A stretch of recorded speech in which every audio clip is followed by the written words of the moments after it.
Yeah. It's a moonflower. Super hard to grow in England. This plant only blooms 2 months a year, and only at night. Each bud only once. These flowers will be dead by morning, and tomorrow night, new buds will bloom, and then they'll die. In 3 weeks, this entire plant will be dead, and I'll have to plant a whole new moonflower. That's what people feel like to me. Exhaustive effort. Very little to show for it. All of them. Even you. Even me. Especially me. So here goes, okay?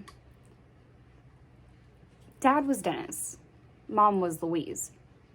Dennis met Louise when she was 18. He was 24. Total surprise. A year later, my brother Dani. And me? Less of a surprise, I guess. Dad starts working in a coal mine. And Louise, well, Louise is home with the kids. But she's basically a kid herself. A kid with 2 kids and a husband 600 meters down.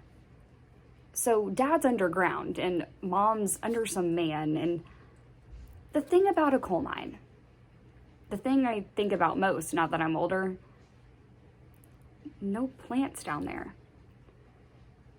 No life at all. You see, these men, we send them down into this dark mess, just digging for something dead, so old and lifeless that they will literally burn. And that was his life, while she did whatever she could to feel alive. All of that death, that dark, powdery death, is all over his face, his hands, his fucking lungs when he comes up. And when he finally climbs out of that grave, finally climbs back to the land of the living, they laugh at him. They laugh because the whole town knows that the new baby, my little brother Mikey, isn't his. Call a spade a spade. They call my mom a whore. Call her daughter one too. Bully her at school, on the streets. Even makes its way home. Little Dani piles on, trying to save his own skin by blaming all the females in the family. And in 67, I come home from school one day to find Mikey screaming his little head off. He's still a baby, and he doesn't understand what he's done wrong. I try and take care of him, but I'm just a kid. Kids can't raise kids.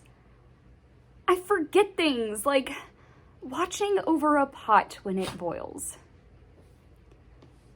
So one day there's an accident.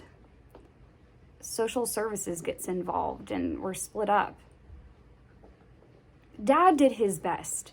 He spent so long underground that he didn't know what to do with a kid, let alone 3 kids. So he disappeared into the dirt. Then it was foster care. Just a bunch of stale, perverted men with bitter wives, trying to make a few extra dollars for caring for the local trash. I left for London pretty soon after that. Got myself into all sorts of trouble there. Wound up serving a couple of years. But it's there that I start gardening. Busy work for idle hands. But I fucking love it. And it's so clear then how people aren't worth it. But plants, you pour all of your love and your effort and your nourishment into them, and you see where it goes. You watch them grow, and it all makes sense. So yeah, everyone is exhaustive. even the best ones. But sometimes, once in a blue goddamned moon, I guess, someone like this moonflower just might be worth the effort. Look, Dani, I know you're struggling. I know you're carrying this guilt around, but I also know that you don't decide who lives and who doesn't. I'm sorry, Dani, but you don't. Humans are organic. It's a fact. We're meant to die. It's natural. Beautiful.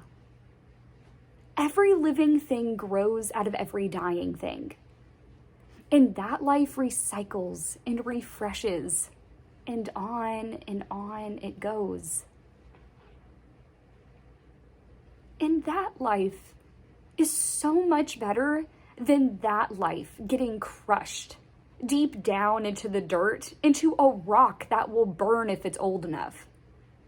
So much better to see the leafling and the flower. We leave more life behind to take our place, like this moonflower. It's where all beauty lies, you know? In the mortality of the thing.